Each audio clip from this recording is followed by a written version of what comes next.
we can have the question. So, shall we start then? Yes, yes. Yeah, okay. Thank you, Shailaja, for that. And thanks very much, Vidyasagar, for setting out the broad context within which we might want to address the language question. It actually makes it very easy for me to start saying what I wish to say. So I'm sure all of us are very familiar with the kind of protest voices that are emanating from Tamil Nadu over the three-language formula and the compulsory learning of a third language in the school system. And this is seen as an imposition of Hindi on non-Hindi speakers. Of course, there's been a debate about whether the third language should automatically be assumed to be Hindi.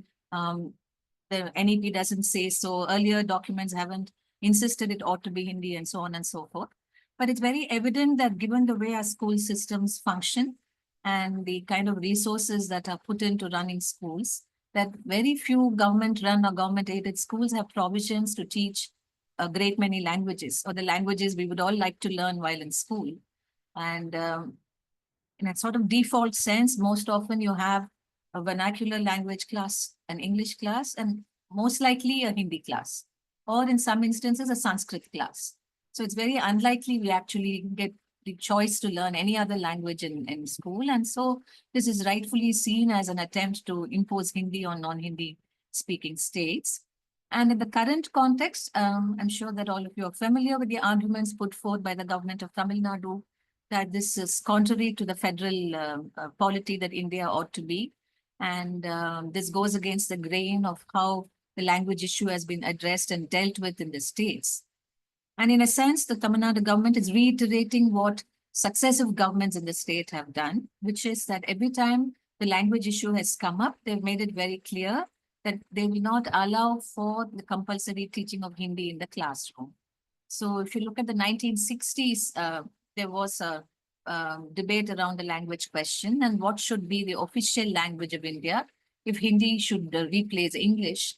And there was a lot of dissent on the ground in this state. And after a long protracted struggle involving students and the Dravida Munnetra Kazhagam's activists, the DMK's activists, many of whom are in power today, the government got this guarantee that English shall continue to be the language that will be used for official communication. And there was this big debate about whether English may continue or whether English shall continue.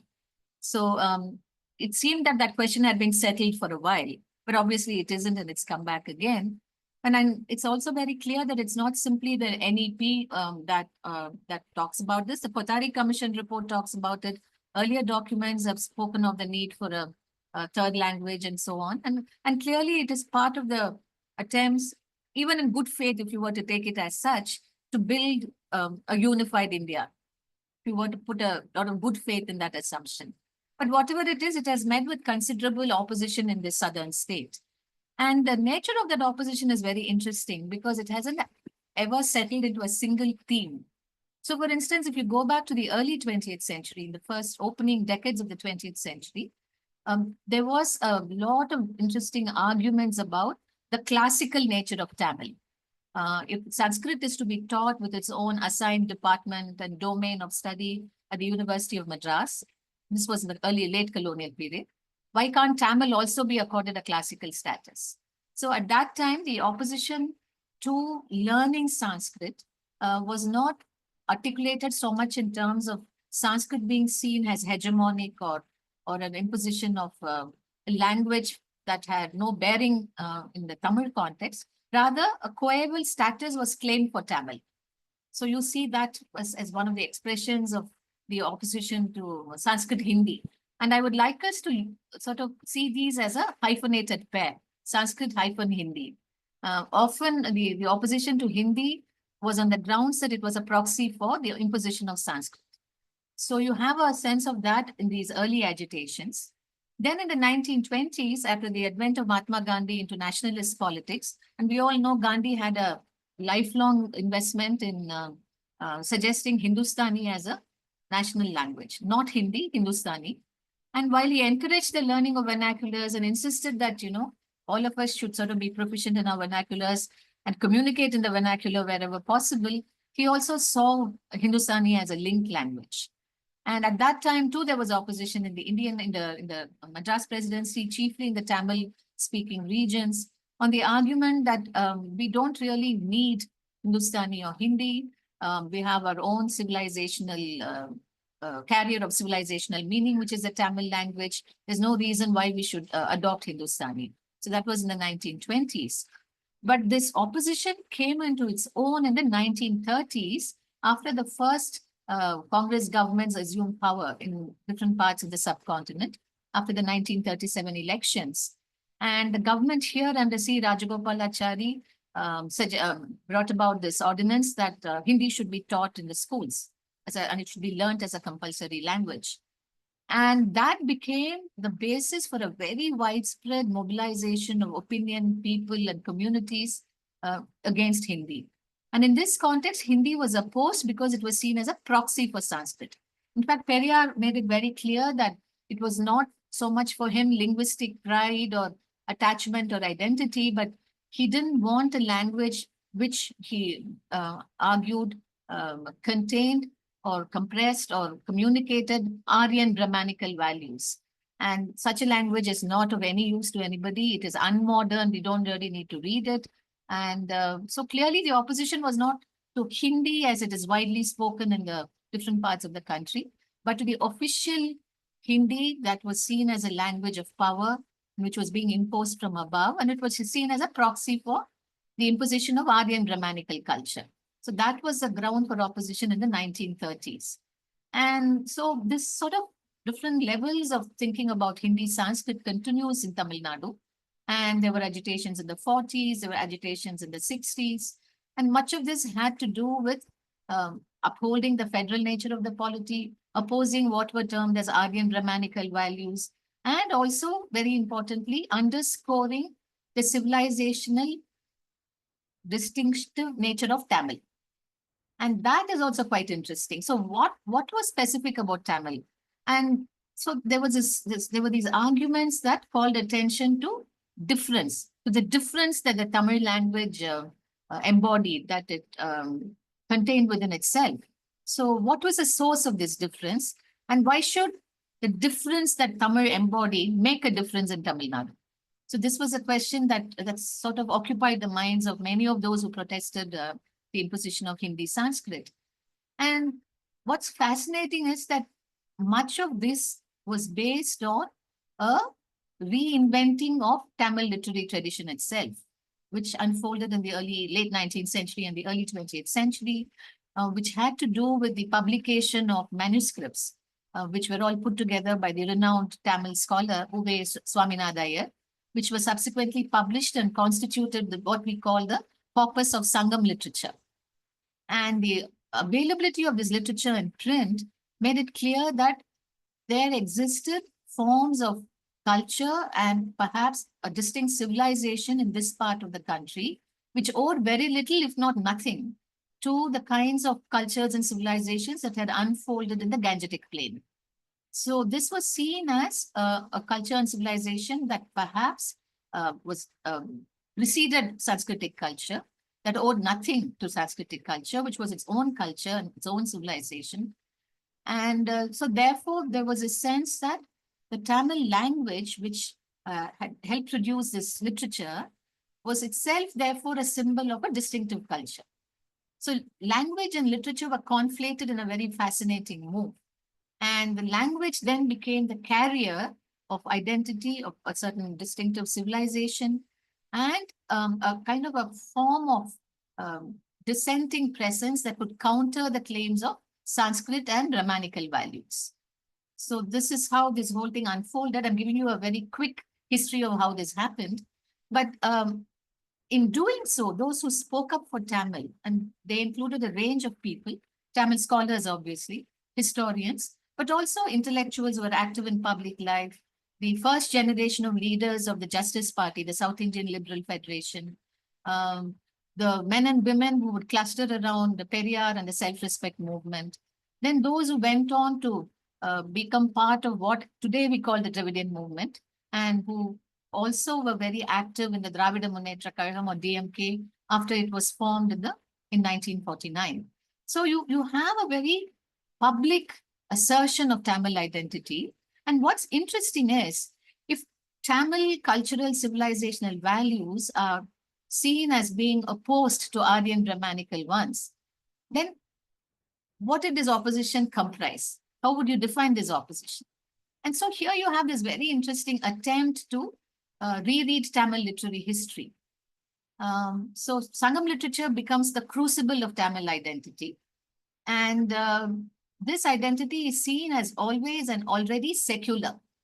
And as evidence, a certain set of texts was proposed as central to whatever we call Tamil. And the most important of those texts is the Tirukkural of Thiruvalluvar. And you wouldn't be surprised to know that this is the text that Tarun Vijay has been very assiduous in promoting for the last 20 years, saying that Tirukkural is a classical Indian text. But obviously, he is familiar with the history of its emergence as the symbol of Tamil otherness and Tamil difference. And there's, of course, this attempt to redefine this as a Indian text. But what he doesn't want us to know about is that this was part of an attempt to see a certain set of texts, largely ethical texts, derived from the Shramanic traditions of Jainism and Buddhism, as representative of Tamilness. And while this, of course, was a result of a selective reading of Tamil literature, nevertheless, those who were invested in that reading put forth this argument that the Tamil literary corpus is defined by the secularity, identified with the Tirukkural and to some extent with the Jain and Buddhist texts. So just to name the two that are very well known, which have survived, the Silappadigaram and the Manimehalai. The Silappadigaram is a Jain text, the Manimehalai is a Buddhist text, and both have women at the center of their stories. So you have the famous Kannadi figure, the chaste woman who burnt a city in seeking justice for her husband. And she was repositioned as somebody whose chastity was so powerful that it could bring royal authority to its feet, because that royal authority was wrong in naming her husband as a criminal. So she's also seen as a kind of a civic personage who questioned the wrongness of authority. So she was repositioned as such. Of course, it was a very gendered reading. It was her chastity that made her powerful. But Manimehalai played a very different role, because Manimehalai is the daughter of a courtesan who takes to Buddhism. And she has a number of adventures which comprise in staving off the attentions of a Chola prince. And then she becomes this Buddhist scholar, and also this person who's gifted with this bowl that can feed whoever is hungry. So she carries this bowl with her everywhere and feeds the hungry. So she becomes a symbol of compassion, of the Buddhist value of karuna. And so there's this very famous line in the epic which says that those who feed are those who enable life. So she's seen as someone who actually enabled life itself to persist. So these values were all put together along with some other values which extolled a certain heroic culture, a certain erotic culture that you see in the Tamil literary corpus. And these were defined as quintessentially Tamil values. And that these owed nothing to the Sanskrit Itihasa Puranic tradition. Of course, this is a very contested view as to what of Sanskrit persists in Tamil, what of the Buddhist texts and Jain texts are part of the Tamil texts and so on. But I won't get into those literary and historical arguments, but just to say that this constituted a certain kind of common sense. And that common sense was the basis for declaring Tamil to be always counterpositioned against Hindi Sanskrit. And of course, there is this irony that a huge body of Tamil literature is also Hindu, if you like, though that's not the term that was used at the days, in the centuries that this literature was created. And today we consider these texts, Vaishnavite and Shaivite texts, to be part of the Tamil Bhakti tradition. But the more scholastic of Tamil scholars have argued that even these texts, which could be seen as a response to a certain Tamil civilizational distinctive culture, had to adopt some of the features of this culture to make their point of view known. So whether it's the Vaishnavite devotional poetry or the Shaivite devotional poetry, it had to draw from the Sangam corpus to communicate whatever it wished to communicate. And these texts are also seen as contentious in that you see that they range themselves against the Jains and the Buddhists. So you see that there's been this long-standing fight, if you like, between the Brahmanical and the Shramanic traditions in the Tamil context. So these are arguments that have sort of, what shall we say, underwritten claims of Tamil difference, if you like. And that notion of Tamil difference is what is now claimed for Dravidian politics, for the oppositional power of Dravidian politics, and so on. Now, clearly, this is based on a selective reading. It's also based on a sort of a sleight of hand by which we don't quite engage with the complexities of Tamil Bhakti. And I'll come back to that in a minute. But I think what is important for us to take note of here is that this manner of thinking about Tamil has persisted for over a century and more now. It goes back to the last quarter of the 19th century. And what's interesting is, while it makes for Tamil pride, it makes for a certain assertion of Tamil difference, it hasn't only been a sort of atavistic delight in the past. It has never just been that the older it is, the better it is. Though there are aspects of that in this claim, what's interesting is all those scholars, all those publicists and ideologues who uphold the centrality of Tamil, but also very open to modern languages and literature. So all of them were bilingual intellectuals. They all knew English. They were widely read in the English literature and critical debates about literature and culture and caste of their time. And they did not really see their claims about Tamilness as closed claims. They said that the Tamil language should also be open to receive modern influences. It ought to also remake itself in a modern sense. And this was explicitly sort of asserted by those in Periyar's movement, but equally before that, in the 1870s, in the Madras Presidency, there was this very interesting organization called the Madras Secular Society and the Hindu Free Thought Union. This was a group of non-believers, agnostics, and atheists who ran two magazines, one in English called The Thinker, one in Tamil called Tattva Vivesini. And through that, they tried to sort of remake Tamil in light of the discussions around science and technology of their times. So Tamil became linked also to a progressive agenda as a language that could render itself adequate to modern scientific thought. And that's the line of argument you see in the pages of these magazines. And out of that emerges a popular science tradition in Tamil, which is taken forward by people in the 1930s and 40s and thereafter. Interestingly, at the same time, there's also this sort of great passion for rendering modern political thought into Tamil, finding ways of housing notions of the republic, of democracy, of socialism in the Tamil language. How do you house these concepts? It can't just be through a translation of terms, but how would you bring these terms alive? So, for instance, if you take the three watchwords that Baba Sahib himself favored, liberty, equality, and fraternity, you see a struggle with how do you make these terms mean what they ought to mean in the Tamil language. And you see this in the writings of someone like the nationalist Tamil poet Subramanya Bharati, who wrote at least several essays on the subject of liberty, equality, and fraternity. Because the notion of liberty is often a metaphysical notion in the pre-modern text. Liberty is freedom from life, freedom from mortal existence, and freedom into the boundless Brahman. But how do you secularize the meanings of this term? So there were those attempts as well, creating a vocabulary to house modern political thought. And the most amazing amazing experiments in this context were done by the thinkers of the self-respect movement. And we can talk about that later in the question-answer session if you like.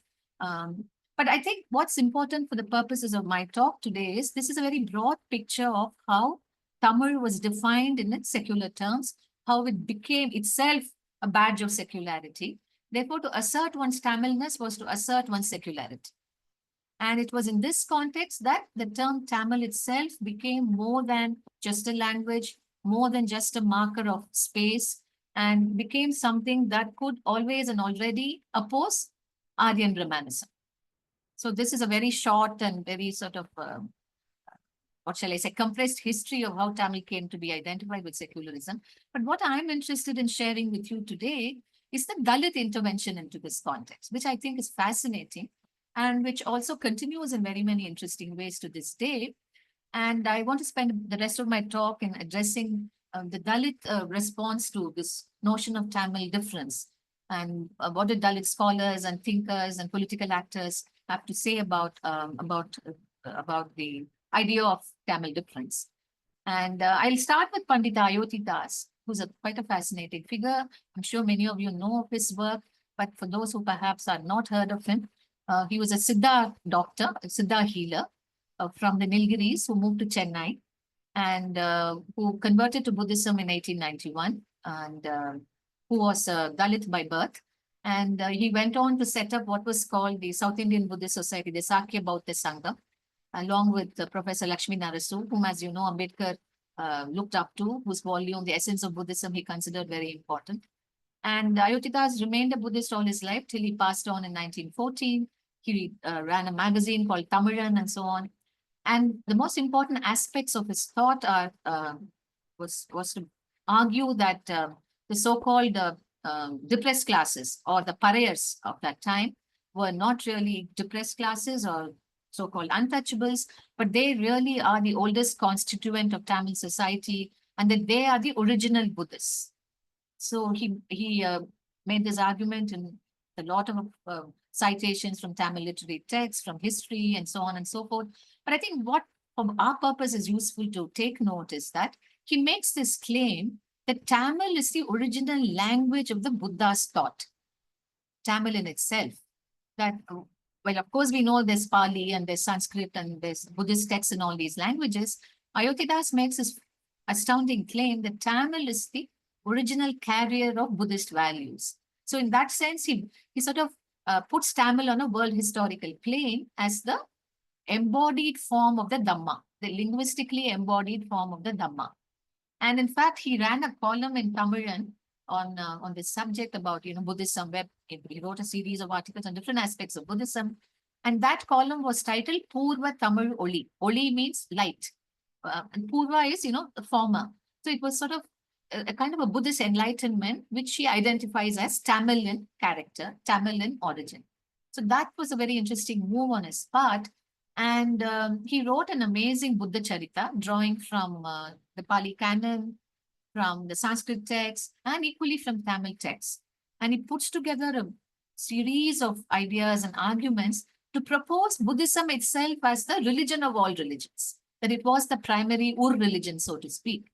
So the manner in which he links Dalit identity, Tamilness, and Buddhism, it's quite a fascinating story on how he does that. And so therefore, he brings in a sort of an interesting and new argument about Tamil difference. That this difference inheres in the fact that Tamil is actually deeply Buddhist at its core. And we are not able to comprehend this Buddhist core, he argues, because of centuries of overlay. So Tamil is like a palimpsest on which layers of meaning have been overlaid, largely by invading Brahmins, invading Aryan Brahmins. And they've done this through any number of hermeneutical strategies, he argues, and he explains how he would see that. But I think what's important for us to understand is that the argument that Ayodhi Das is making is that he's sort of suggesting that to be Tamil is to have a distinctive claims on what he considers an religion, the religion of all religions, which is Buddhist. So he's bringing in a completely different argument from what you had that time.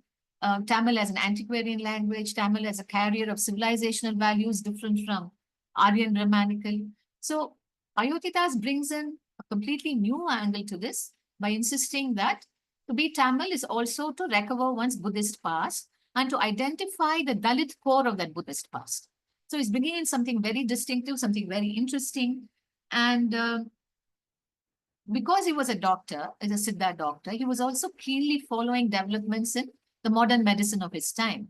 So he also makes it clear that to make this claim about Tamil and Buddhism is not to remain stuck in the past. He thinks that the ideas of modern science, especially medicine, are fully compatible with Buddhist metaphysics. He also makes that argument in a very compelling fashion. So what he brings to this whole Tamil, distinctive nature of Tamil argument is fascinating, intriguing, And it continues to be a subject of debate and thought, and any number of young scholars today are writing and publishing on this subject across the country. But that's something very interesting. Ayodhya also was very active in the public realm. He addressed the colonial state on discrimination. He asked for Dalit representation in education, in government, and so on. So he also used language to a very specific secular purpose too. But in making the kinds of claims he made for Tamil in a civilizational sense were of a very different order altogether when compared to the arguments of his time.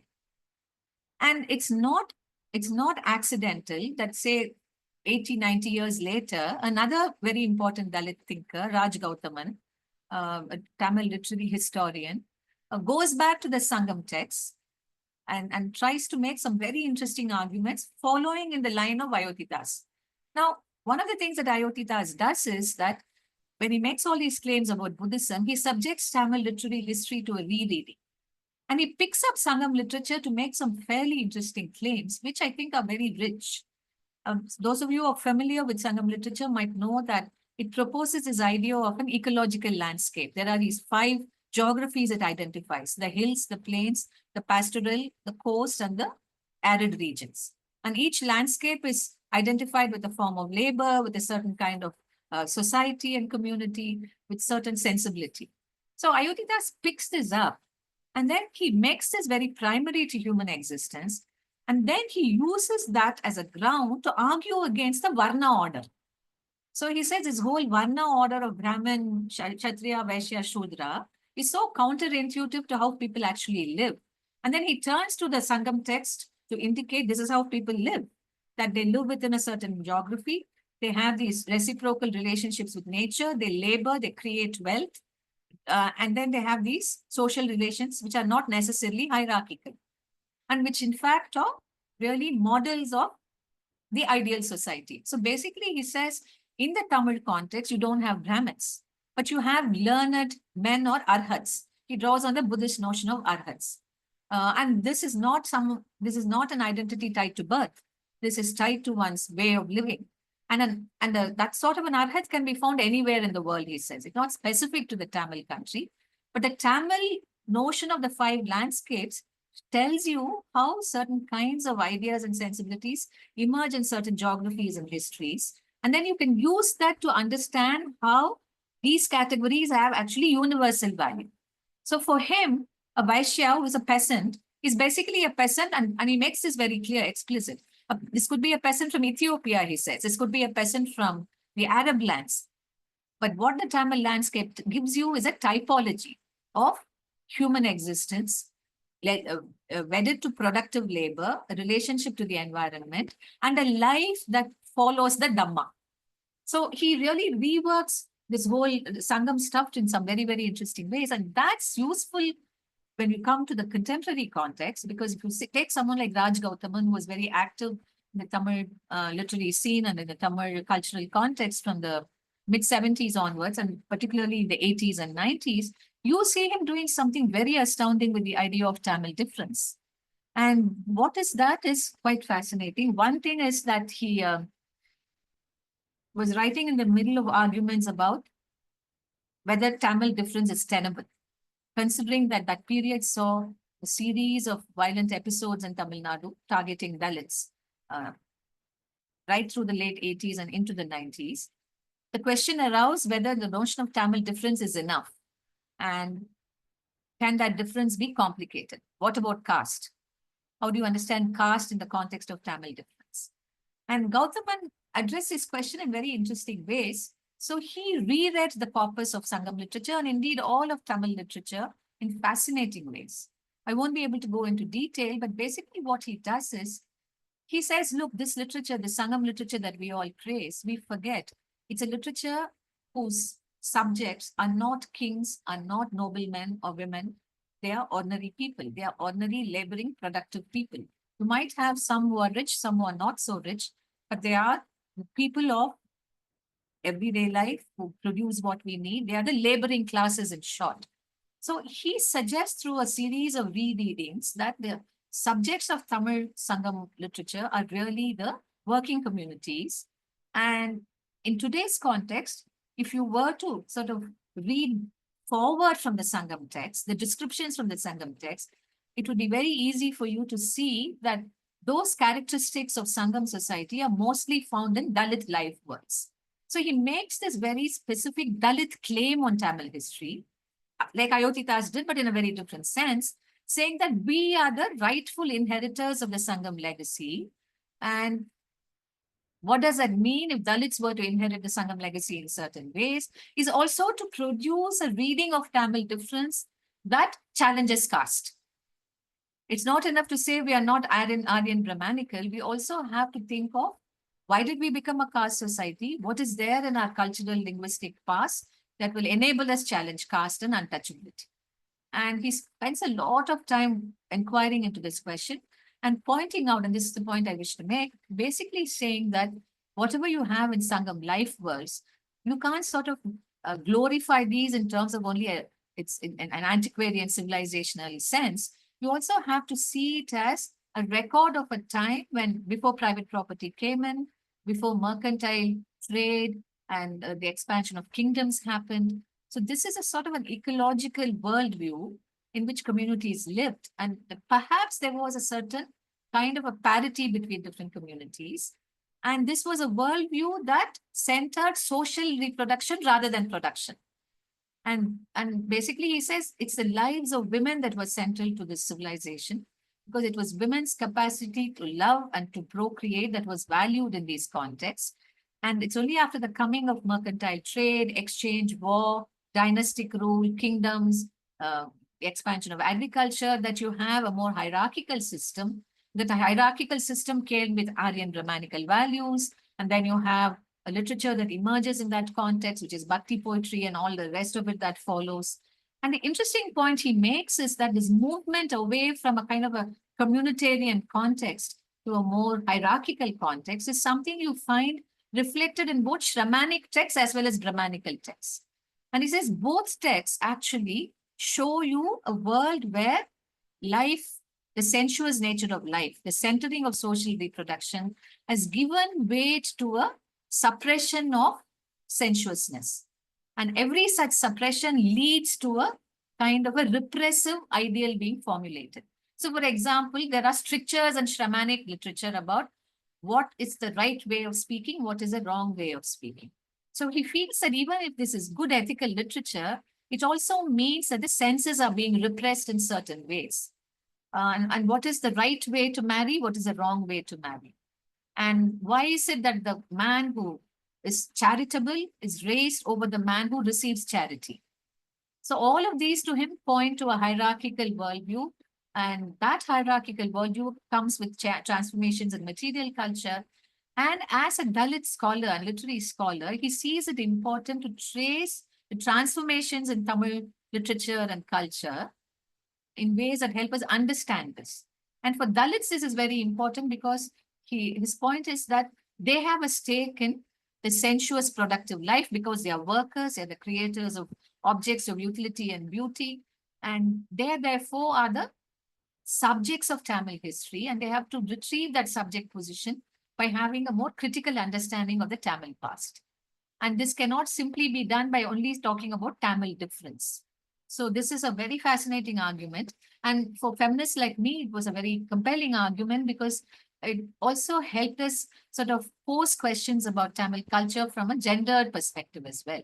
How might one then address this whole gendered aspect of Tamilness?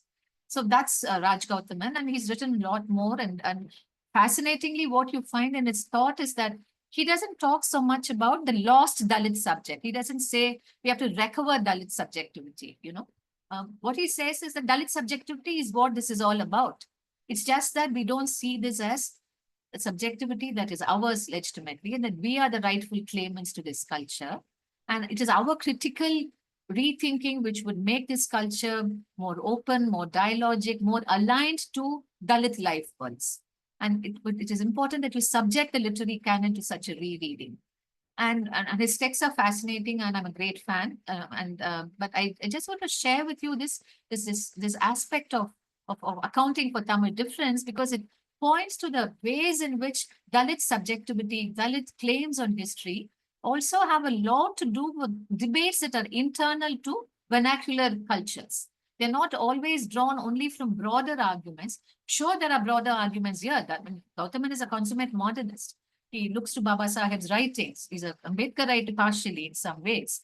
But equally important has been the sort of arguments within vernacularity, which he needs to argue back with or open up and be in dialogue with, so to speak. So what you have Gautaman basically saying is that if Tamil is a badge of secularity, if Tamil is something that can challenge Aryan Brahmanical cultures, that is only possible if you take on board the very critical and productive perspectives that Dalits have had to offer. And it is up to us to actually rethink our own sense of being Tamil along these lines. And I think these are extremely radical arguments because they're not saying that we have been suppressed. They are saying that we are the subjects of this history. So I think that is a very interesting way of thinking about Dalitness as well. And it comes with such a wealth of scholarly detail and familiarity with the texts and with the larger historical picture that it's quite a formidable challenge to a reading of the Sangam corpus itself in some ways and all else that followed. Also, it problematizes Shramanic literature. It refuses to accept that simply by being Jain and Buddhist in content, it can't be always and already secular. It also sort of gives in to the play of power and property. It's acutely gendered in some ways. So Dalitness in that sense is also very modern. It has to sort of speak to a modern notion of equality and feminism. So all of this is there as constituents in Gautaman's writings. Now, before I end, I want to consider the work of one more Tamil scholar, a younger scholar who's has been writing for the last 25 years and more, a young scholar in his 40s called Stalin Rajangam. Now, Gautaman's writings are now available in an English volume of translated text called The Dark Interior, published by Sri Samya. Of course, they don't do justice to the breadth and richness of his Tamil writings, but nevertheless, they constitute an introduction to his thought. And Stalin Rajangam's writings are soon going to be available. Some of them are going to be available to English in English very soon. So I thought it would be useful to talk about his work as well. See, Stalin is also quite interesting. In a sense, you can also place him in the same genealogy, of Ayotidas, Raj Gautaman, and so on, because he's equally interested in questions about history, about difference, about how might we rethink Tamil difference. And what I find interesting about his arguments are, and he's written on a number of subjects. He writes on contemporary Dalit politics. He's tracked the ways in which atrocities and violence against Dalits have been written about, what happens to them when they reach the courts, and so on. He's written several essays, and he has a couple of volumes on Ayotidas' writings. And more fascinating, he also writes on Tamil cinema. So he's a kind of a polymath in some ways, writes in a range of subjects. But what I would like to focus on is the way he parses and critically understands Tamil difference. And for him, this is very important. For Gautaman, at that time, there was all this stuff about does being Tamil means that you're opposed to caste.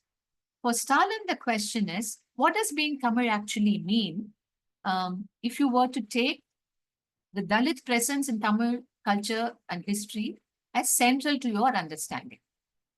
And then he goes back to this whole thing about this antiquarian past, the recovery of the Sangam texts, and so on, and to all those early modernists in the Tamil language, right, whose writings help us conceptualize Tamil difference.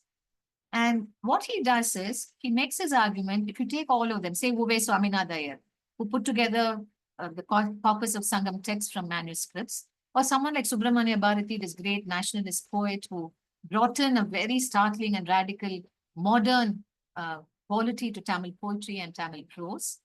Or you take someone like Singaravelu, M. Singaravelu, who's one of the founders of the Communist Party of India.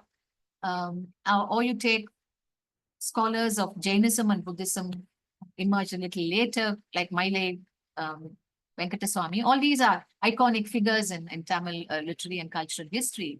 And he says all of them displayed concerns, which were also the concerns of Pandita Ayotidas. So Uve Swaminathan, when he had to put together the manuscripts that eventually constituted Manimehalai, he was concerned about Tamil Buddhism. And he said, what is this text? I didn't even know there were Tamil Buddhists in the past. How do I make sense of this? And Stalin's question is, Ayotidas was writing it around the same time. And in his Buddha Charita, Adi Vedam as it's called, he cites Manimehalai several times. Why is it that that text did not earn the attention of Swaminathan? Likewise, Ayotidas criticizes a newspaper that Subramanya Bharati edited called India. But Ayotidas' own points of view don't quite figure in India. If you take Singaravelu, before he became a full-fledged communist, he was very interested in Buddhism. And how is it that that Buddhism is never the subject of any conversation about Singaravelu, especially given the fact he was also a friend of Lakshmi Narasu? So basically what he wants us to see is that Dalit presence in early modern Tamil culture was coeval with the voices of other important cultural and literary figures. It's not that Dalits were in the margins, so to speak.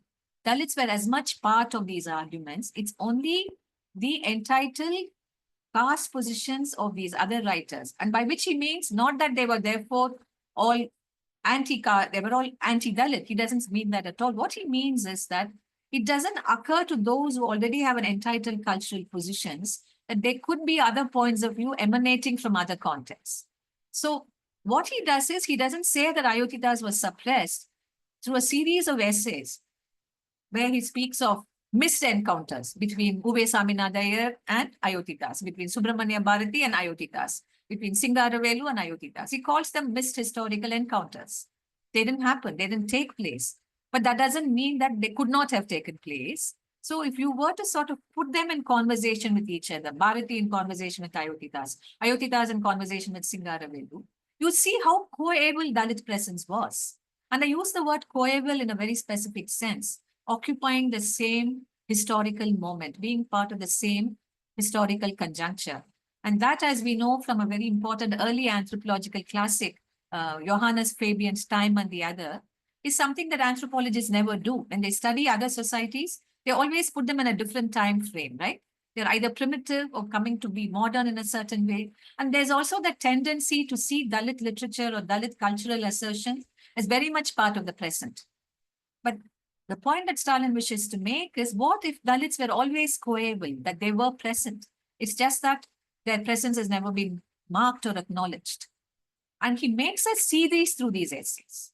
And I think that's a great radical leap in terms of addressing the absent presence of Dalits in culture.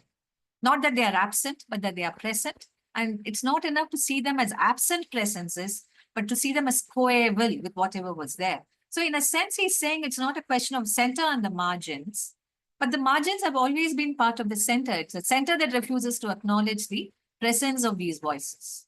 And I think that's an interesting argument, and it's an argument in progress, and he's writing other texts to sort of enlarge on this theme. I won't have time to go into all of that, but basically what he wants us to see is that whatever images of Dalitness that you have in the present cannot be seen as the basis for their continued existence in history.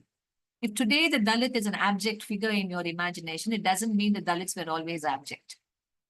Even that abjectness is an outcome of historical construction. And that's the subject of a series of essays he's writing on the famed figure of Nandanar. Nandanar is one of the people to whom Ambedkar dedicates his book on the untouchables, the so-called untouchable pariah saint who sort of disappears in the presence of Shiva. Chances are that he was burnt, we don't know. But basically, Stalin is pointing to the construction of a certain kind of abject Dalit devotee and Dalit devotionalism in the figure of Nandanar, and how that has come to stay in the Tamil literary imagination, though the historical record is far more complex. The historical record is either far too flimsy for this picture of abjection to have emerged, or it's far more complex for us to accept this. And there are other ways of thinking about this, he suggests, things that stay on in public memory, things that have to do with how Dalits relate to place, to temples, to the kinds of stories that prevail in their sense of understanding. So you need to get beyond the text. You need to get beyond the spoken and written languages and look at place, look at, very modest and humble signs of the past that might reside in Dalit homes, in their sense of what the past is and so on. So he's also opening up questions about what will be the historiography of Dalit claims. So what I want to point to here is these Dalit interventions are very significant because while they build on the notion of Tamil difference, they also make it very clear that you need to explode this idea of difference into something that will become emancipatory for everybody, and that this can only be emancipatory from a Dalit perspective. In other words, you need a critical Dalit perspective to render Tamil difference significant. Tamilness in itself cannot be emancipatory. Tamilness which comes charged with a Dalit point of view alone can be emancipatory. So this is the sort of argument that you find present in Ayodhyadas, in Gautaman, in Stalin, and a great many others also. I've just fixed on 3 figures. Now, I want to end my presentation by just raising one more issue, which is that one of the most important and productive developments over the last few years, especially after the explosion of social media, has been a kind of very rich and trans-geographical conversations about anti-caste thought, anti-caste practices and histories, about Dalitness.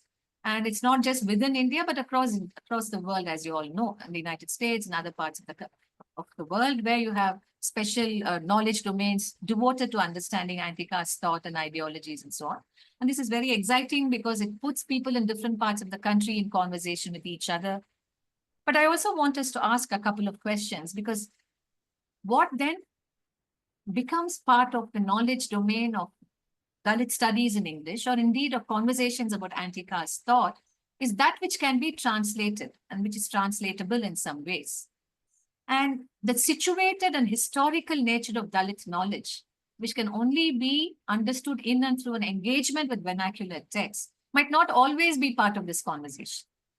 A good translation with a very detailed introduction to how you might read that translation, with an attention to the use of language, pointing to the rich associative ways in which Dalits have made meaning possible in Tamil or in other languages.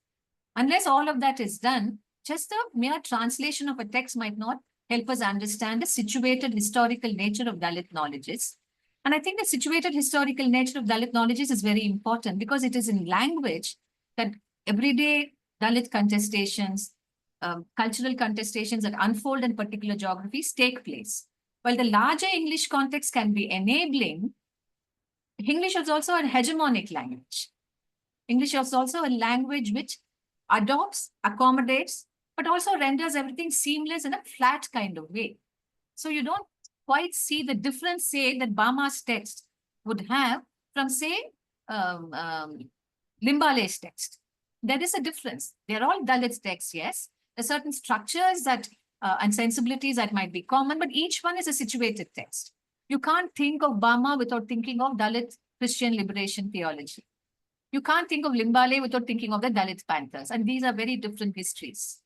So how do you make the vernacular situatedness of Dalit discourse available to a wider audience?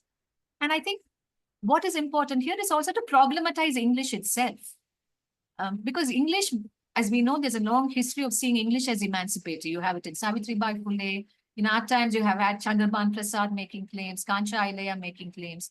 I don't want to dispute these claims. I do think that English is a very freeing, enabling text, language. But I also think English is limited in some ways if it doesn't sort of accommodate our various situated histories and contestations and our differences. As feminists, as Dalits, as anti-caste thinkers, we're also different in the ways we come to our politics. We come through different historical trajectories, and each of these needs to be acknowledged for what it's worth. So I think that is something that I want us to think about. So in the face of this imposition of Sanskrit Hindi, perhaps what we might want to put in place is not simply the claims of the difference that inheres in this or that civilization, but multiple civilizations, multiple sovereignties. It's not simply Hindi India that we wish to problematize. We also, I would like to problematize Tamil Dravidian land as well. And in place, really open up conversations for multiple cultural and linguistic sovereignties, which are constantly in conversation with each other. So it need not be India versus Dravidian land. It can also be Tamils in conversations with Malayalam speakers, with Odia speakers, with Kashmiris, and so on. Because I think it is in that exchange the situated as well as shared nature of our histories and cultures come alive. So I will end my presentation, and I hope I haven't taken more than my time. Thank you very much. Thank you, Geetha, for a very fascinating and insightful lecture. And no, you haven't taken over too much of time. In fact, we would have, loved it if you had continued for some more time. But I suppose many aspects will become clear in the question answer session. But you're very right that what is it that makes us scared about acknowledging differences? So why do we have to always be very very much so much fear about civilizational unity, and going at great lengths to promote it, though we know that will never succeed because we have too much of a diversity, multiple kinds of diversities.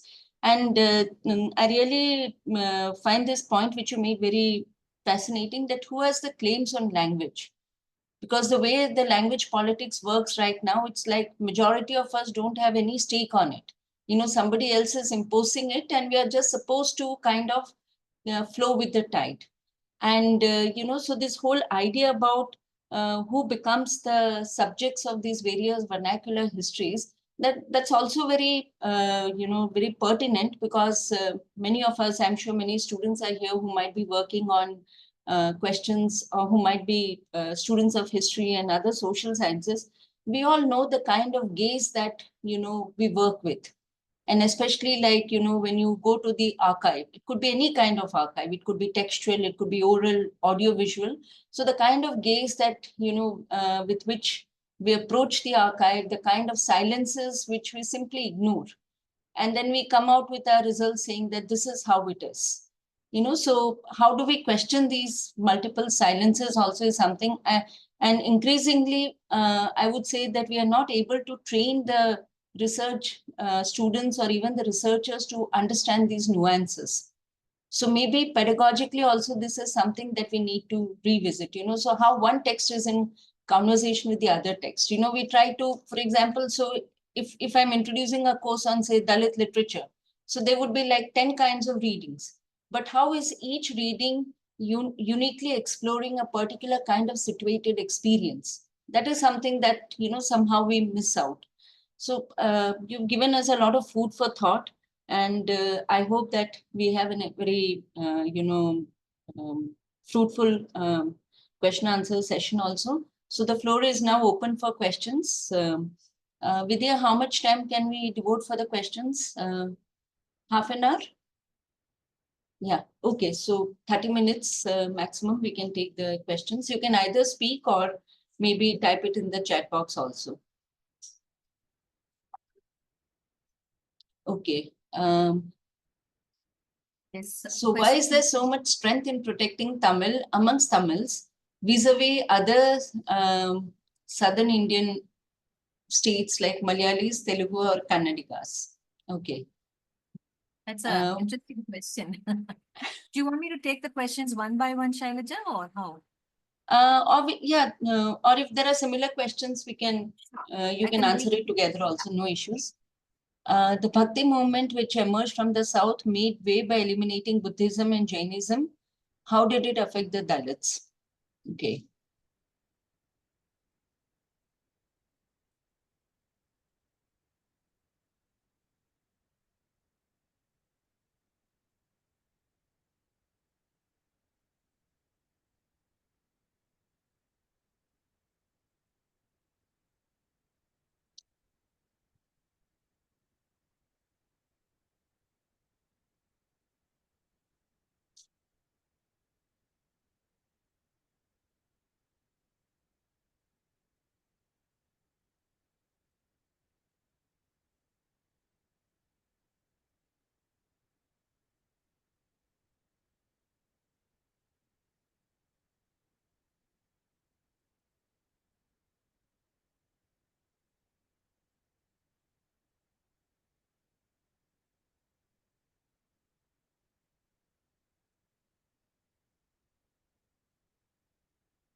perhaps I can take this question while we wait for the others. We can, go So, I ahead. mean, I think the whole question of the relationship of Tamil to the other Dravidian languages is a complex one.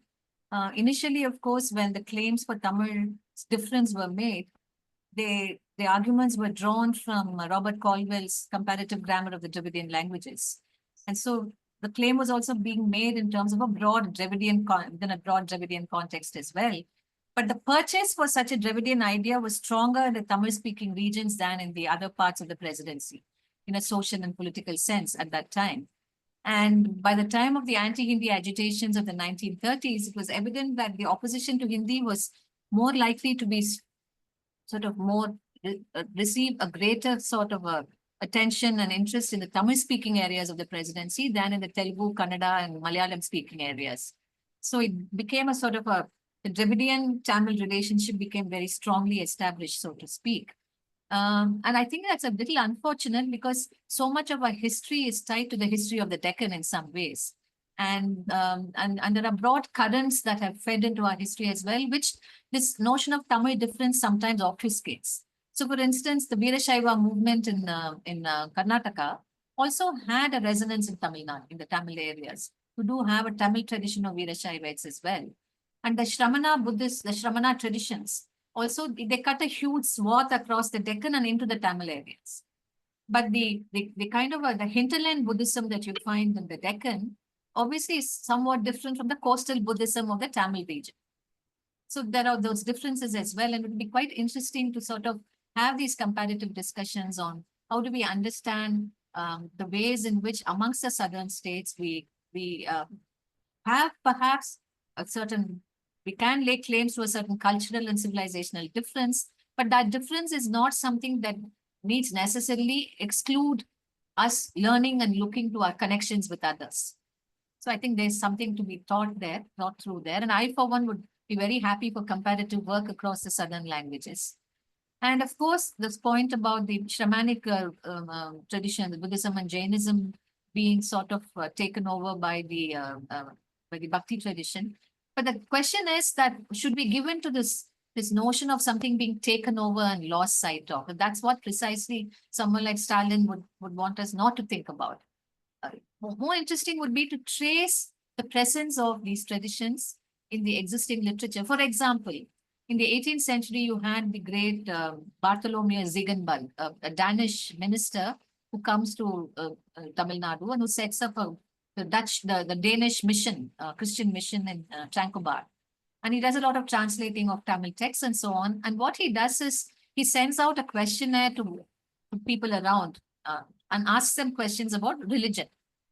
And those questions and answers have been translated recently from the Danish into English. And what's fascinating is, of the many questions that he asks questions about, who are your gods, who do you worship, who is a believer, and so on. And a number of responses have to do with how you need to be very careful of those who claim to be men of God, but who are actually atheists. And obviously the people that are being referred to here are Buddhists. So there's a fear of Buddhism that is built into the Shaivite literary tradition in the Tamil context, because many of these informants are from the Shaivite tradition. So the Buddha and the Dhamma persist as negative examples within the Shaivite literary tradition. So there are ways in which one needs to also therefore read these texts in complicated ways and ask questions about what is this identification of Buddhism with the agnostic and the atheistic? What purpose does it serve and why has it persisted?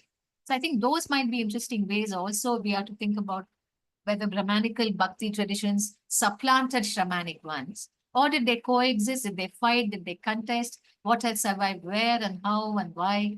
And I think there are some very interesting studies now which pertain to particular contexts that point to how we might read all of this. Yeah, and just to add to what Geetha is saying, we cannot simply, it's like this whole periodization debate in Indian history, that one period follows the other, and it's like watertight compartments. That is not how it works. One really needs to look at the traces of the previous, social formations, thought processes, cultural negotiations, which fall over to the subsequent times also. So that's how it should be read. Civilization. Okay, could you please explain in brief the Yes, I various saw those readings questions. Yeah, Tamil I want by to the go back to self-respecters? yeah. So Shailaja, Okay. I want to go back to a point you raised earlier, which I think is very important about the pedagogy of teaching some of these themes and subjects as well, right? I think that's something where we can do a lot of interesting comparative brainstorming and work. You know, how might we actually read some of these texts? How might we work together across languages? Because one of the second question is really about that. In the Hindi belt also, you have this whole co-opting of different forms of expression within a broad North Indian Hindi identity, and how might you then sort of Yeah. Okay. identify a marker of difference? I think that's an important question. And I think one of the things is something like this, in a very different sense, has been attempted by G.N. Devi and the Basa Institute, working with languages, actually, specific languages, and seeing what do we get from those languages and so on and so forth. So I think what would be a marker of difference is something, of course, only people situated within particular linguistic, geographical, historical context can identify for us. But it would be important to identify this not just in terms of opposed to the Karboli, Sarkari Hindi we have today and the kind of Brahmanical construction that is being put around it, but also to take a cue from Stalin's own writings and to see how all these are actually coeval. You know, this is not some earlier pre-modern form. It's not some earlier spoken oral form supplanted by a more sophisticated written form. But these have all fed into each other in complex ways. And we need to therefore see these as equally opening up a world of meaning and understanding. I'm of course in no position to say what would be a marker for Hindi in that case. But I think it's a very important question and something that needs to be understood. And in that context, I'll come to that question about how have nationalists and others addressed Tamil. I'll come to that last because it might take a little more time than others. I want to come to this question of the English language, Shruti's question, that Baba Sahib has favored the use of the English language. And also most vernacular languages have a standard Brahmanic version that deny or demean the existence of the dialects. By dialects, language has a strong interconnection with caste hierarchy. Absolutely, but it's also important for us to acknowledge that Dalits have a stake in working against this caste hierarchy in their own languages. And that's actually one of the points that I wish to make in my presentation, that there's a long history of Dalits claiming the Tamil language as their own, claiming Tamil difference, Tamil secularity as a product of their civilizational labors, as their creative labors. So I think while the relationship to English is not combative, it is not a relationship that is antagonistic, certainly not in the Tamil context. Tamils would prefer English over Hindi and Sanskrit any day. But the point is, Tamil Dalit writers, of course, apart from creative writers, Tamil critical writers have a great deal of investment in creating, enabling productive critical prose in Tamil. And while even if they are bilingual, they still prefer to write in Tamil. Gautaman, for example, when he writes about the transformation of Sangam life worlds, the text that he draws on is Nietzsche's genealogy of morals. He's very familiar with that text, but he's very familiar with the manner in which Nietzsche has been used in post-structural debates. But for him, Nietzsche becomes important only for a situated argument within the Tamil cultural context. So while the favoring of English and broader global traditions is important to the anti-caste cause, it's equally important to explore the limits of the vernacular in very many ways. And many Dalit writers have an investment in doing that.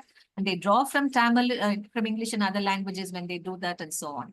So I think that is something that I would like to sort of say. While language has a strong connection with caste hierarchy, the users of language also have a strong investment in bursting that caste hierarchy through making specific claims on the languages in their region. So that I think is important.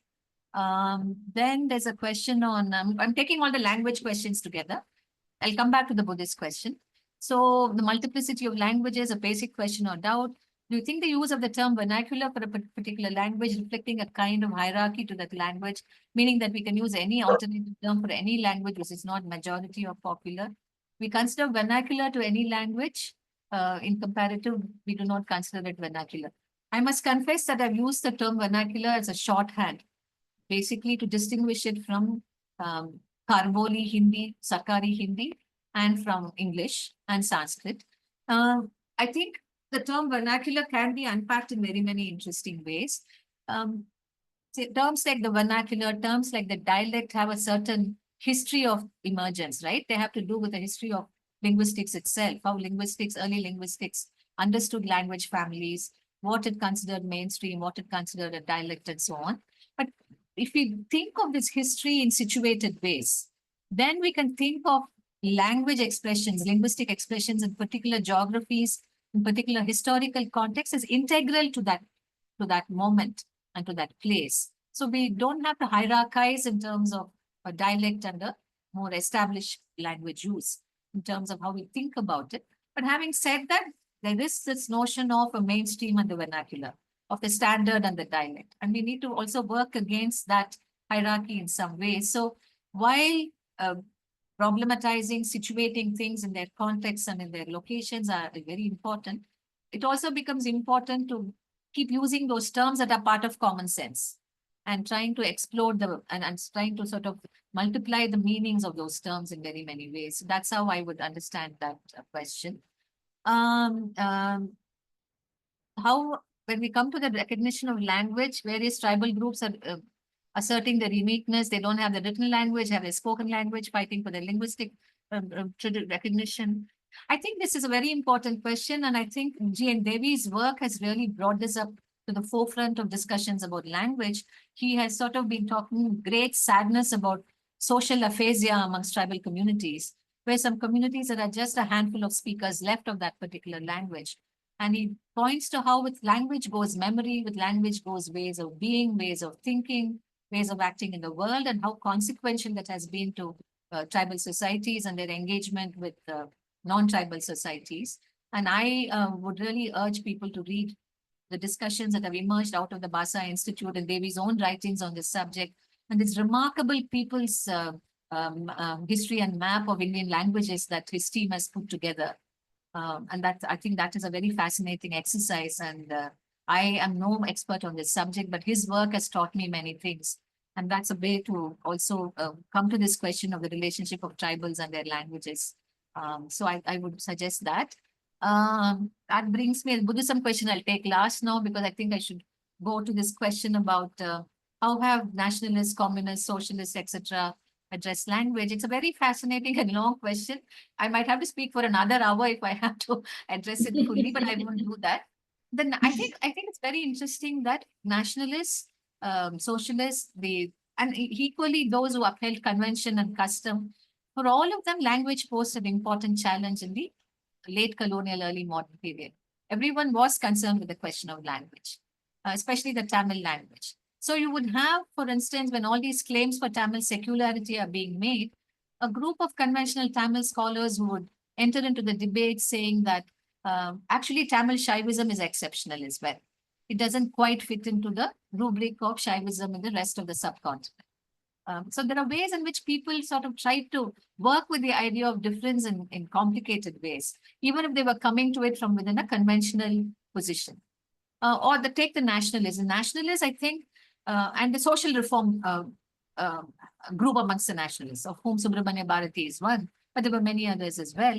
And for them too, Tamil had to become modern to express these thoughts. Tamil had to also dissociate itself from a kind of a poet's use of language, from a poetic register, from a kind of an aesthetic way of thinking about things, a certain sort of aesthetics.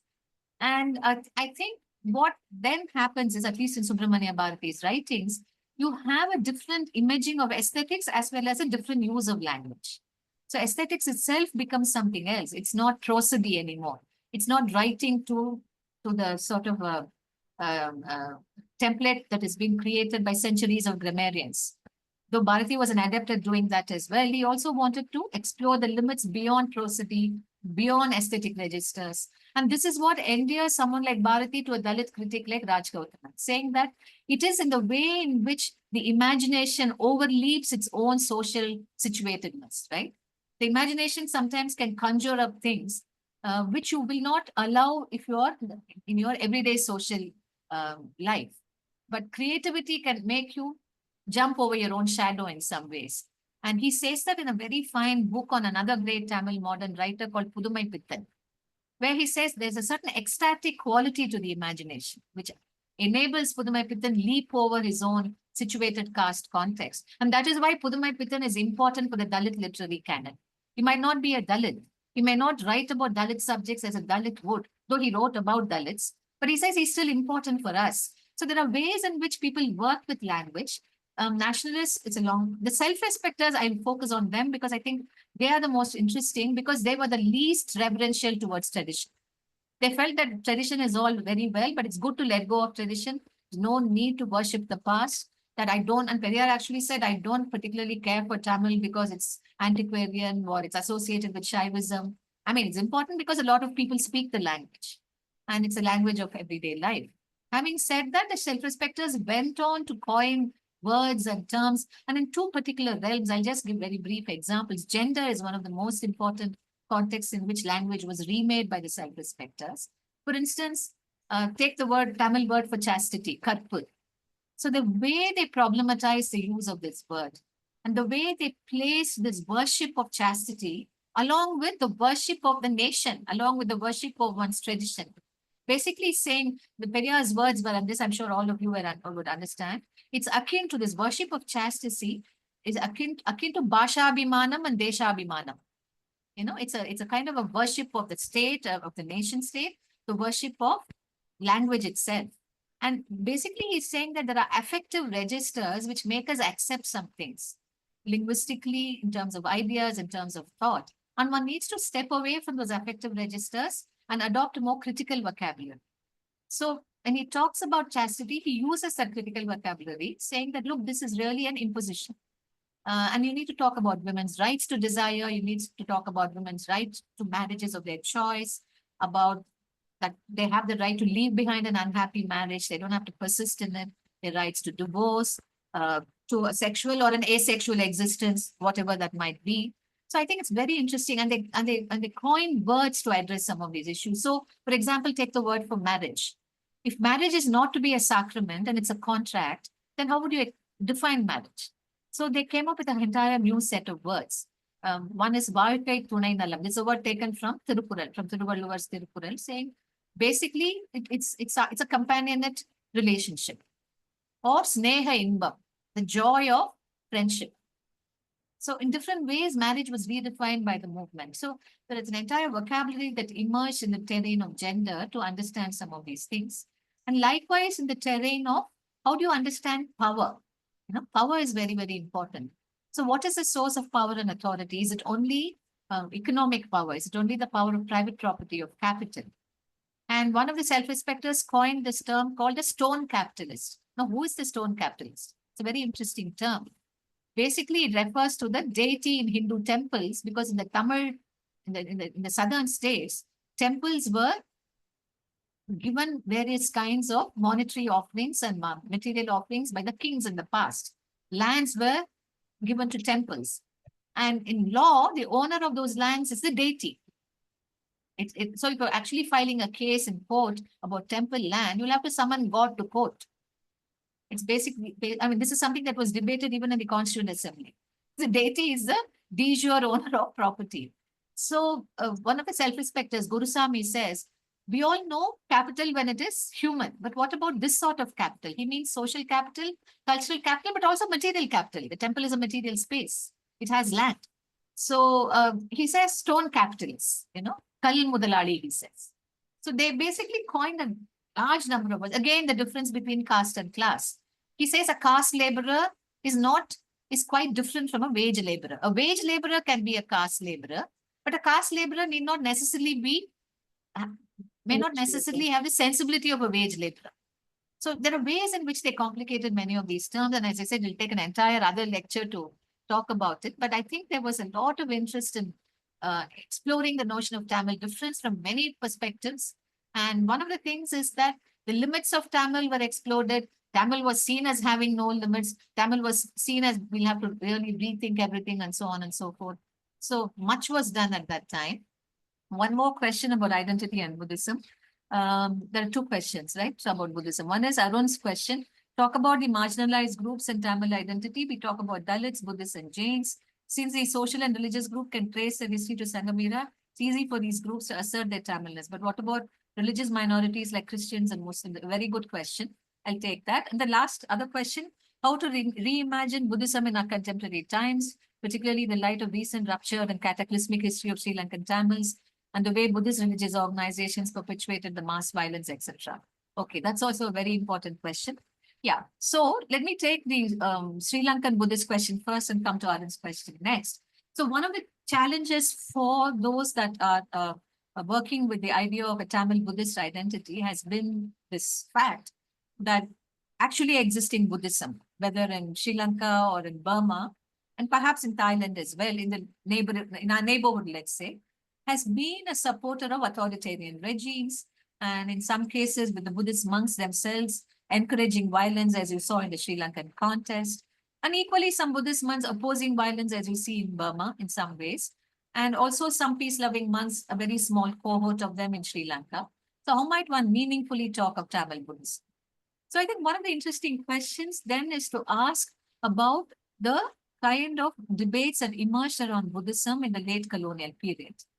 And one of the sources of that conversation was Anagarika Dhammapala from Sri Lanka, who sought to reimagine Buddhism in sort of muscular terms, and who favored the use of the term Aryan in some ways to define that Buddhism, and who has since been claimed for a Sinhala nationalist cause.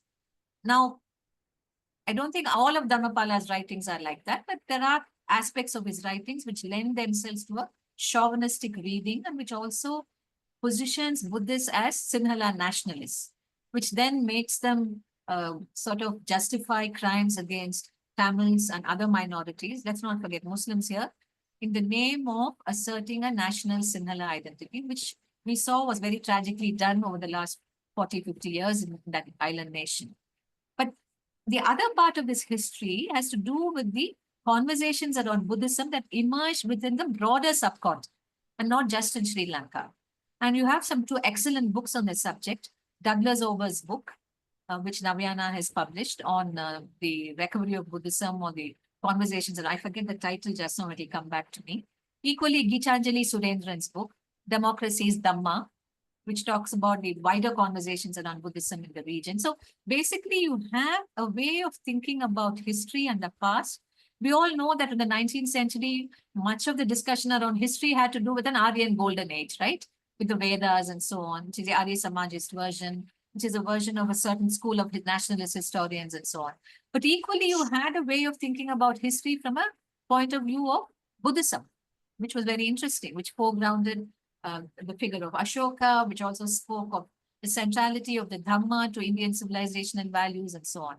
And Douglas Ober's book, The Dust Behind the Throne, that's the title. And Geethanjali Surendran's book, Democracy is Dhamma. These are two very important books that have brought to the fore how might we reimagine Buddhism for our times, how there's been a long tradition of aligning it to rationality, to compassion, to democracy, to anti-caste thought, and how Ambedkar inherited this in a very rich way. So both these books are very, very important.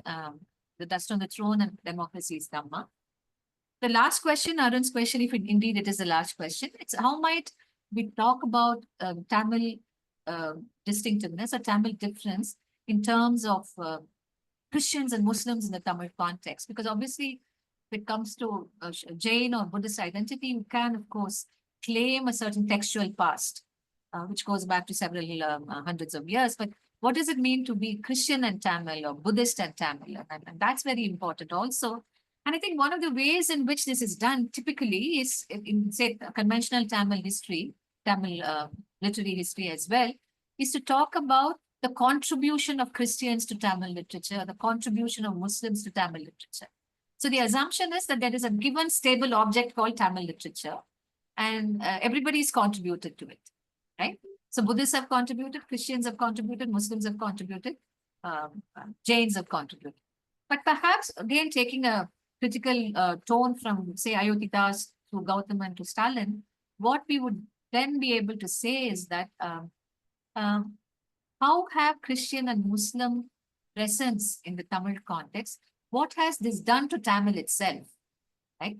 What has it brought into the purview of the Tamil language? Rather than say what have they contributed, how has it redefined Tamilness? How has it made for new ways of being, right? New ways of self-making. And I think this is a very important question to address, especially because Islam in the Tamil context goes back to almost the century of the Prophet himself. And trade ties through Southeast Asia brought Islamic cultures into conversation with coastal Tamil cultures over a very long historical period. And how might we understand that? How might we talk about that? How have those ways of engagement, what sort of imprint have they left on Tamil language and culture and cultural and literary expressions? Not simply in terms of the work produced by those who are of the Islamic faith, but also more generally, how have they left an imprint on the Tamil language itself? And I think that's a very important conversation to be had. And there's been the beginnings of such a conversation in the writings of and the speeches of a certain group of literary critics, someone like, say, To Paramasivan, for example, of whom Arun perhaps knows. And there's been that sort of a beginning towards that conversation. Likewise with Christianity. What did Christianity do to the Tamil language? And I think that's very, very important because Christianity has brought into existence a way of life for those from the Bahujan Dalit communities.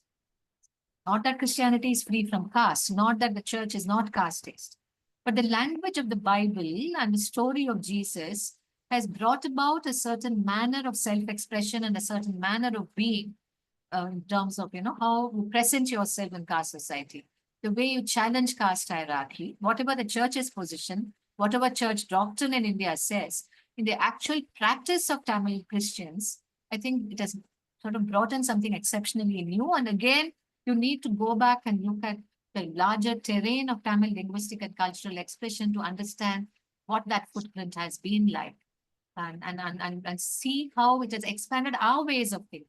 So for someone like me, who went to Catholic school for a better part of my life, I can't think of my own secularity without thinking of the way the Tamil Bible is fed into my speech. There are ways in which one can account for things like that.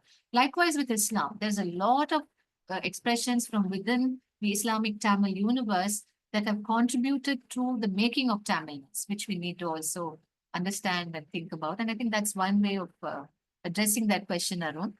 There are two more messages. Okay. And there's something, the lost language of the, thanks Yusuf Ali for that. Yes. Is there anything else that I've left unaddressed? I suppose not.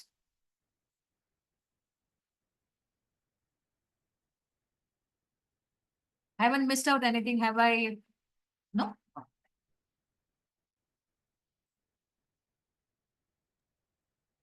I think you have, there is this one question. Yeah. In the debate between Hindi versus Tamil or Tamil versus Dravidian vernaculars, how can we engage with the ways in which Dravidian vernacular spheres have dealt with their own sub-regional varieties?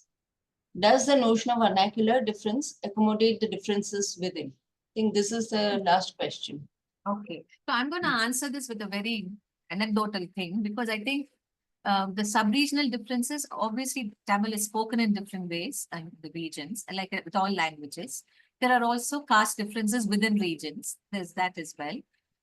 And here, of course, I must say this, all linguistic expression is acutely gendered. There's that as well. So I'm a publisher and I write in Tamil and English. And one of the tasks that I took on myself in my publishing house was to create books for children in Tamil. And here I had to face up to the fact that Tamil is a diglossic language, that the difference between the spoken and the written forms is very wide. And how do you bridge that difference? Pedagogically, how do you bridge it? Because children come to school typically and they speak the language that they speak at home. And then they are taught in the standard written Tamil format. But the pedagogy of this is very messed up. So typically it is very top down. Basically, you are told that the way you speak at home is wrong and the written form is the right form. And this wrongness can become marked as caste based as well. So don't talk like children from the Cheri, for example. Or don't talk like those workers do, could be any of those things.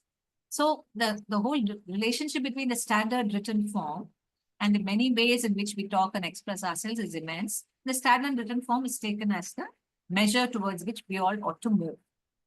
Now, for children, that's obviously can be very traumatic. If your use of your native language is deemed wrong, that can be traumatic and leave you with a linguistic disability you don't even recognize.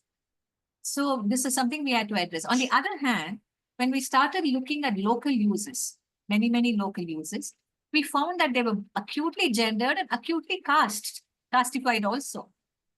Because people spoke in ways that reflected social hierarchies. So for instance, if you were to look at folk tales, for example, there's no one model of the folk tale. Folk tales vary across communities. So for instance, take a typical example. You would have folk tales about washermen and women. And those are obviously extremely demeaning. And the demeaning need not even be obvious. It could be stories where the donkey, which is usually associated with the washerman community, is often the butt of cruel jokes. So you have different ways in which a caste-tempered language is widely in circulation in all the regions. And you have this across regions, you have this within regions and so on, and then everything is acutely gendered. A gender hierarchy is built into the structure of language itself. So when we had to, then we reckon with the fact that one of the achievements of the Dravidian movement has been that it has created and put in place a standard spoken Tamil, right? Not a standard written Tamil, but a standard spoken Tamil, which draws from multiple idioms, but which also has eschewed the markers of caste in the syntactical structure of Tamil. And markers of caste have disappeared in obvious ways. For instance, there was this big move to remove caste markers in the names of streets. So for example, if you have a street called Ranga Iyer Street, the Iyer would be taken off. The street would be Ranga Street. So those were some measures taken by various Dravidian parties in power. But equally, I think the way the Dravidian movement built itself as an anti-Brahmanical, as a Tamil movement, was to evolve a spoken register which cut across the regions and which consciously eschewed caste and not gendered markers, but caste markers, yes. So standard spoken Tamil is still acutely gendered. And in not all, and sometimes you have the remains of caste markers, unthinking remains, right, which have not been taken. For example, take the term Chandal. That's also used in Tamil as a kind of a derogative thing, Chandalar. To say somebody who's a troublemaker, basically, it means a troublemaker. So those kinds of words have persisted in standard spoken Tamil in some ways, but I think standard spoken Tamil has been a useful form to work with. It can be enriched, it can be layered in other ways, but you do need a standard spoken form that's recognizably modern, that eschews certain markers of hierarchy and inequality. So that has come to stay. Now, what does it do with sub-regional differences? Sub-regional differences remain in place, and sub-regional differences have now found a very rich anchorage in literature, the literature of that comes from particular regions. So if you read what is lost in translation, say in Bama's writings, is a very typical Southern linguistic register that she uses, which also has a certain Dalit character to it. Likewise, any novel that you read, you will miss that. That's not there. So sub-regional registers have a very thriving life in literature, but there's also a case to be made for standard spoken Tamil, at least from the point of view of pedagogy, from the point of view of gender. And it's all of this is work in progress. You obviously cannot deal with language like you can deal with, an act of violence against Dalits in court. Language is far more slippery and complex. So I'll leave it there. Thank you, Geetha, for a very insightful discussion. And I hope that she's been able to answer most of the questions. But obviously, this is a topic in which the conversations will continue because it's difficult to do justice within a short span of time. So thank you very much. And the floor is over to you now, Vidya. Thank you, ma'am. Actually, I have a question. I don't know whether time permits or not. I was you can, see, in all fairness, I should give you a chance. So a very quick question. It's like a slightly very fundamental and different from the larger, nature of question raised by the participants. So, Geetha, I was wondering when we see, especially your lecture was more focused and more nuanced on the question of Dalit subjectivity. And when we see this, stratification within Dalit subjectivity, when we see in Maharashtra and southern states, and when it see northern states, and as a researcher, I think the role of publications house has been also very much prominent. For example, if you look at the northern side or Hindi speaking belt, where the Sorry? like especially North India or northern Hindi belt, Hindi speaking belt, like publication house like Geetha Press, right? So how this Dalit subjectivity actually shaped or silenced by this sort of vernacular publication house? So what do you think about the role of publication house? Oh, that's a very, very important question because in the Tamil context, it's very interesting because one of the things that both Ayotitas and Periyar and others keep making is we should have our own publications, that we should have our own institutions to publish things. Because clearly it was seen as consequential and important. And there's been a very long history of Dalit publishing in Tamil Nadu, which has seldom been acknowledged for the work that it has done. But I think it's also a very important question because even say if you're going to publish anti-caste literature or Dalit writing, you also see that publishing houses typically step in to do that after someone has taken a risk and done it initially. It could be a Dalit publishing house that has done it. It could be an independent publishing house that has done it. Then everybody follows. Then Dalit studies becomes attractive and important for more conventional, more commercial publishing houses. And publishing houses increasingly, I think, define the horizon of Dalit subjectivity. And I think there's a lot to be thought of here and understood and reviewed because, this goes back to my thing about the hegemony of English also, that when you put things together in English and then what's the statement you're making about Dalit subjectivity? You're grouping, you're regrouping, you're doing things. Sometimes introduction helps, sometimes there are no introductions. And sometimes you also foreground certain writers rather than certain others. So all these complicate the question. But behind, this is at one level. At another level, you continue to have conventional presses, which might have a line of publishing on anti-caste literature, but which will continue to publish on other subjects without actually questioning whether they should do so. So you will have someone like, say, big publishers like Penguin, for example, which might not be averse to publishing right-wing literature, while at the same time publishing a Dalit autobiography. There is that also, because bigger presses usually have this umbrella approach, right? Whatever sells works for them. And so you might have, say, somebody who writes defending Savarkar. Equally, you might have a book against Savarkar. So that also is happening.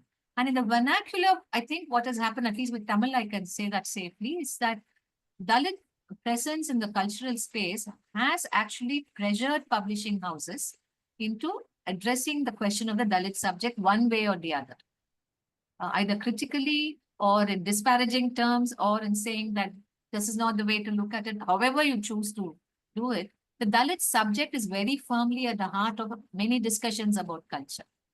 Now, it is that doesn't mean that it has made to a profound difference in which you view the world of culture itself.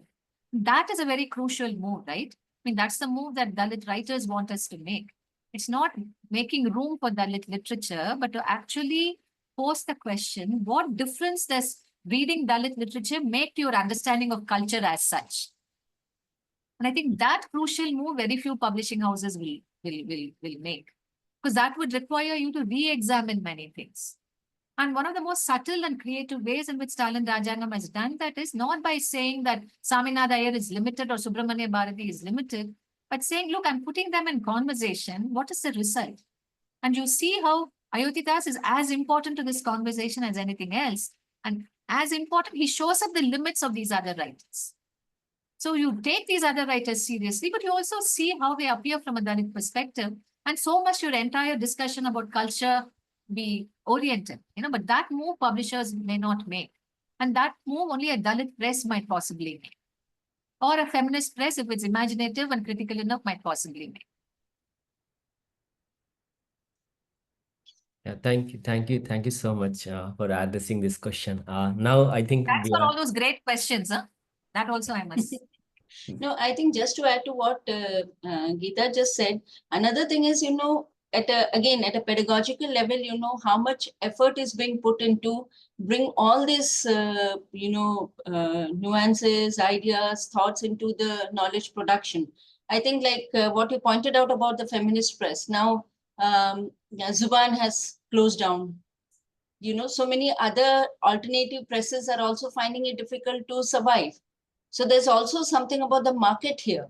Who wants to read such kind of literatures? And increasingly, you find that in many universities, the pedagogy doesn't allow for such kind of discussions. So students are also not exposed to this. So gradually, an entire tradition is being silenced, So this is also something that we need to reflect upon. And there's a politics of translation, a politics of commercial definitely. based on certain. Yeah, absolutely. Yeah. Please, Vidya, carry on. Yeah. So I'll just conclude the discussion.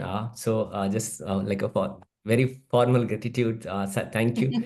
Thank you so much, Geetha, for such an enriched and thought-provoking discussion. I would say this sort of lecture give us that reflection on the vernacular as a site of both political assertion and also epistemic resistance, whatever you are doing in your field. And your lecture, I must say, offered us not only the question. I really like your like I used to listen the Ambedkar King Study Circle lecture series where you used to speak, and I'm very fascinated with the structure because you always give the question to us to think. So always giving us the question, new question, and methods to think about language, caste, and knowledge. And it's definitely helps, I think, both all of us who are present in the discussion to critically engage with the question of, exclusions or translations or the subjectivity per se or hermeneutics of historiography or violence. So we are very, very thankful on behalf of speaking for Margin whole collective. And also thank you so much, Shailaja ma'am, for chairing the today's session. And your intervention definitely, help us to situate the whole discussion in a right way. And participant who joined us this evening. And also thank you for being part of this discussion, this conversation. And speaking for Margin is committed to situate or sustain this sort of conversation within the broader landscape of social science research and public discourse, and where critical thought and sort of marginal voice and collective reflection as intersects together. And we look forward to those all of you to see you in our next session, which is 20th of May, with the book discussion on Dalit's academic journey by Dr. Bharat Rathore. So thank you so much. We'll continue to such discussion, and we will continue to speak from the margin. So Javim, thank you so much, all of you, and have a good day, good evening. Thank you. Yeah. And Shailaja, we must meet next time in person. Yeah, definitely. Pleasure listening to you. Yeah. Thank you. Thank you.